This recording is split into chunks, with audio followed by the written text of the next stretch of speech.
Welcome to another installment of Deconstructing Babylon, where we discern the signs and symbols of the mystery religion of Hollywood Babylon. I'm the Discerning Clerk, and I use a biblical framework to deconstruct my favorite movies from the 90s. Noticed your eyeglasses. They don't have any lenses in them. They're my dad's. The lenses hurt my eyes. By the time this video comes out, it will have been over a year since I started the channel and uploaded my first deconstruction, which was Armageddon. And since then, I've hopefully improved my content and definitely improved my editing. At least, I'm quicker at it. I still have a long way to go and know that the more I do it, the better I'll get. Having said that, the most difficult part of this has been growing my subscribers. It's been a year and less than 100 people have clicked that subscribe button. I usually put my call to action at the end, and most people click off way before then. And I'm okay with that. Is it discouraging? Admittedly, yes. I've thought of just stopping many times, and maybe that would make you happy. But I am reminded that I don't make this content to please man, but as an act of obedience to Yahweh, my God. And obedience to his word is what pleases him. And he will do the harder work of getting the important message of truth to those he chooses. So thank you to each of you who has subscribed and watches to the end. I know what I say isn't easy to hear. I know that because it's very hard to say, but knowing his truth is the most important thing any of us can do. As always, don't take my word for it. Know the word for yourself. And at the very least, question the narrative the world puts out. Today's selection is a lesser-known title that has some of the hottest young actors from the 90s. And certainly the title alone could get me demonetized on this platform. So it's a good thing my channel is so small. Suicide Kings was widely released in 1998, and the reference is not to self-harm, but rather the red kings in a deck of cards. The Video Movie Guide gives it an average 3 stars and says this: 4 New York preppies kidnap a mafia kingpin, hoping his connections will help them obtain the release of the kidnapped sister of one of them. The story is preposterous, and the telling of it is unnecessarily complicated, but it does hold your interest. Director Peter O'Fallon gives the film a dark, jittery energy, and the performances are good, especially Christopher Walken as the mobster, the kind of hypnotically menacing character that has become his stock in trade. Denis Leary does some amusing riffs as Walken's short-tempered henchman. Rated R. Preppy is such a Gen X term.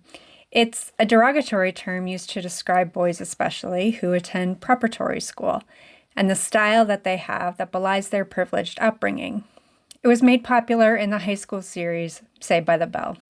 Hey, Preppy, wake up. But I digress. Let's just see what we see in Suicide Kings. After the gritty opening credits roll, we are immediately introduced to so-called mafia kingpin Carlo Bartolucci, also known as Charlie Barrett, and his henchman/driver, Lono. Oh, you know what that is? Stingray. You're wearing fish boots. Casting Denis Leary, a proud Irish-American, as a close member of the mafioso feels like a callback to Tom Hagen, consigliere in The Godfather to the Don Corleone. But we aren't watching The Godfather today. I want that money. Charlie comes into a hotel lounge where everyone knows his name and he expects his usual table. But someone is already sitting there. 2 of our preppies, Max and Avery. Avery Chasen? Charlie. Avery Chasen. Yeah. It's a famous name, his boss. Relation? Yeah, he's my father. Charlie joins the boys for a drink and their friend Brett joins them. A flashback before this fated meeting, and the boys have something planned in order to help Avery somehow. Okay, yeah, you're right. You in?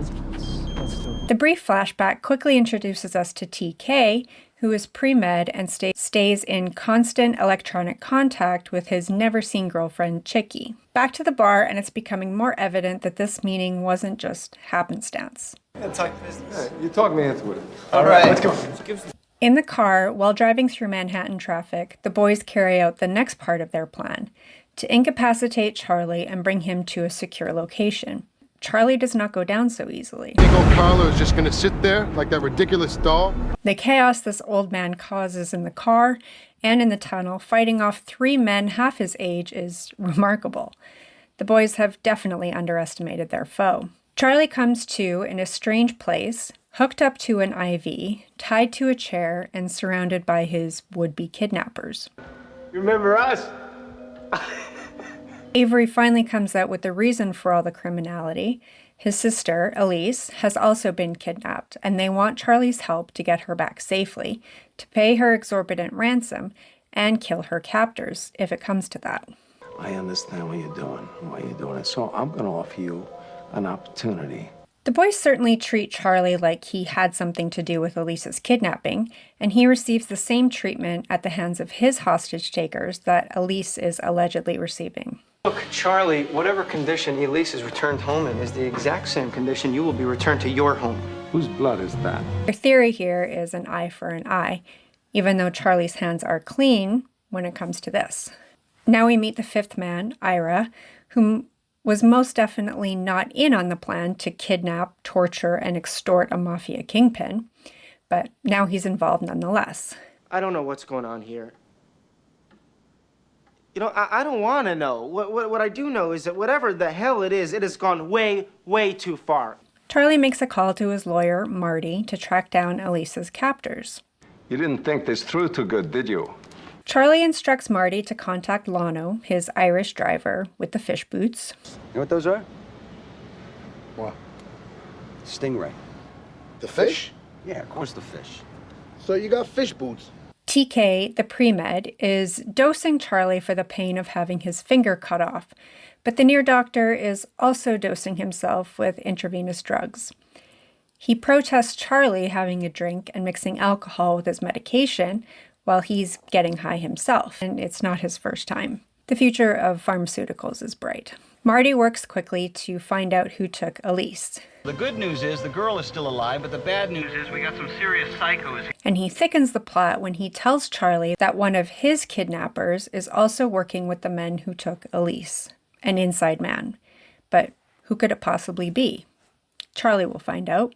Charlie gets the boys talking about everything they know about the night Elise was taken. We learn she isn't just Avery's sister, but is also Max's girlfriend. We also learn the inside man has substantial gambling debts and a very wealthy family. I didn't hear it that time. Tell me again. Elise's parents, well, her father, didn't know and wouldn't approve of her dating Max. No matter what my father says or does, you'll never leave me. According to Max, she accepts his proposal of marriage, and then suddenly a white van speeds up on them and Elise is taken right out of the car, right out of his arms. Dr. Mengele, what happened? Chop off another finger? We don't really see many references to the infamous Holocaust doctor, aptly named the Angel of Death. Really, we don't see many references to the Holocaust in general, especially in 90s movies. I suppose we see it more now in the modern day. We're just that much farther away from the events that sparked World War II, I guess. One by one, Charlie rules out the boys as being the inside man, planting a seed of doubt starting with TK in an effort to divide and conquer. We see the kitchen for the first time in the blatant dual black and white checkerboard floor. Max is the next one to sit down with Charlie, and they talk about Elise, her dysfunctional parents, and we learn that Elise's mom had an affair with Max's stepdad when the two were children. And this is the reason why Elise's dad forbids the relationship. The power goes out suddenly, and these preppy boys are at a loss without someone to call and fix it. TK confides in Ira about Charlie's revelation of an inside man, and Ira is determined to find out who it is. Ira, you are the man. Next up to be questioned is Brett, who is the most volatile of the group and seems the most likely to be the inside man. Charlie's guys finally track down the goons who took Elise, and the numerology and symbolism is all over this scene. An actual checkerboard in the room, the duality in their shirts, 2 3s in a row and 2 2s in a row. It's really giving Freemasonry. Wrong number. At the other hostage situation, the boys all play poker, and while it's not the first reference to the card game, it almost has to be here for the title's sake, because Suicide Kings can be a wild card in the game. 5-card draw. Say aces, deuces, one-eyed jacks, and suicide kings are wild. That's Literally doing too much, Ira. Charlie reminds them that in poker, you don't play the cards, you play the other players, and he reads each one of them. The boys reveal that among them, he read Brett wrong, confessing that he has a gambling problem, but no rich parents to bail him out, which sort of points him to being the inside man. All that money in Atlantic City that you lost, how are you going to pay it back? He should get a job at Empire Records, am I right?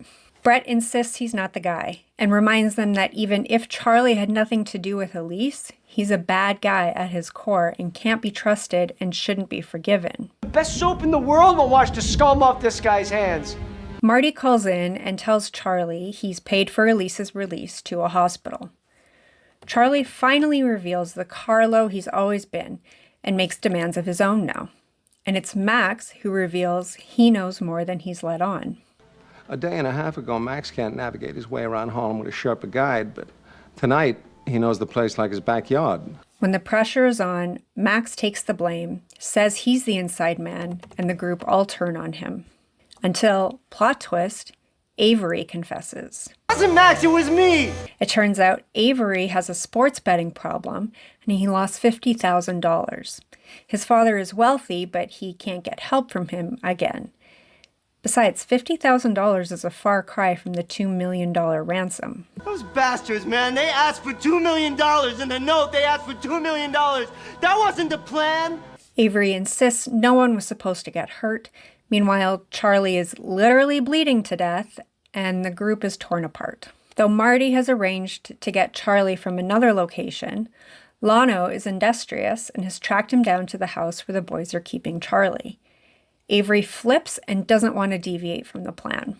Okay, here's the plan. I'm taking Charlie with me to the hospital, okay? You'll get your sister back, and maybe you'll live to see graduation. Got it? And they finally let Charlie go with Lano and can only hope and pray that Elise has also been released to the hospital as planned. She's here. She might be in a room. She might have just arrived. I don't know. Nope, not here. Charlie doesn't take too kindly to the goons not holding up their end of the deal, and Lano kills them both. But it turns out they never had a girl. There was never a kidnapping. It was a cat the whole time, and a final plot twist. Max and Elise made a plan on their own to get away from her family and be together. And they almost get away with it, too. But Charlie won't be extorted. He won't be taken advantage of. He won't be lied to. He finds them on the water in a boat. All this was your idea, right?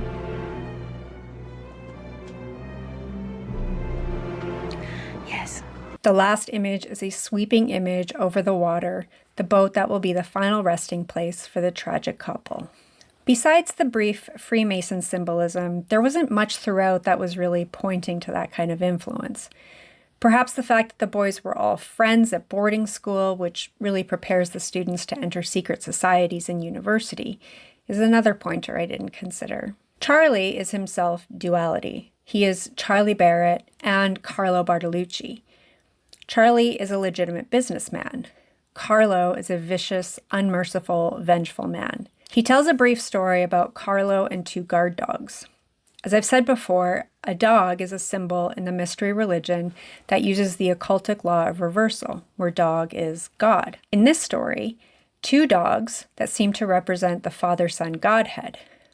The mean Doberman breeds are loud and good at their job, until Carlo moves in next door and kills the dog's owners as an act of revenge. He then feeds the human remains to the doghead. Symbolically, the enemy would love for us to believe that Yahweh and Messiah are all bark and no bite, and will feed on their followers if given the chance. The father theme was in fact more prevalent. Charlie wasn't a surrogate father by any means, but each boy spoke of his father in some way, especially Avery, but I'll get back to him. Charlie was sure to ask each of them about their father and the relationship dynamic between them, though he never talks about his own father. Max had more than one inconsistent father figure. TK was following in his father's career path. Ira ranted and raved about his father's temper and need for control. Brett briefly mentioned his father being a working-class, blue-collar guy, not from money. Even Lano speaks about his alcoholic father in a scene that is both sad and terrifying. Avery, we know, has a lineage to live up to somehow, and he knows his choices and behaviors gravely disappoint his father. We learn his father is a big player in New York City, and the last name Chasten means to rebuke or reprove. For the purposes of biblical deconstruction, I'm going to focus on Avery, Elise, and Max. Avery Chasten, AC, is the Antichrist, as his initials suggest. His father is a severe man that we never see or meet, making the father seem distant and far off, but with high expectations of his son. Avery, on the outside, is a good kid, if a bit naive, but on the inside, he is rebellious, immature, and causes trouble for himself and his family. His sister, Elise, has the L in her name. We don't learn their father's first name, but we can speculate it also has the L in it. Perhaps it's Mel or Eli, maybe Michael or Samuel. The Hebrew word for God is El, and the plural is Elohim. Elise, being the daughter, shouldn't have her father's namesake, but she reflects God in her name. In the end, it is revealed that the entire scheme was her idea. It was her plan to get the money from Charlie, to not be kidnapped but be replaced by a cat, and to steal away with Max. Max Minot, MM.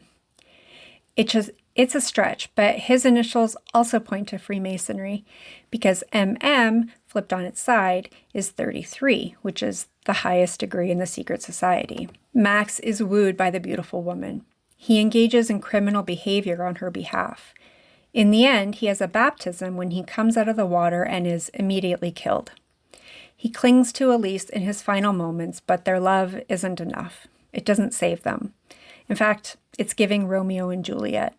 And while I don't necessarily think this is a modern retelling of the Shakespearean tragedy, it definitely has some elements of it. I think the title suggests that Avery and Max are the suicide kings. Max is the king of hearts, the one who does it all for love but ends up dead, as the king of hearts has the blade in his head. Avery is the king of diamonds, the one who does it all for money but whose life is spared, as the king of diamonds merely has the blade pointed towards his head but it doesn't pierce. So that's it for this one. Thank you for enduring to the end. Give it a thumbs up if you liked it and a thumbs down if you didn't. Subscribe if you want to, but don't follow me. Follow the one who saves you. And until next time, keep looking up.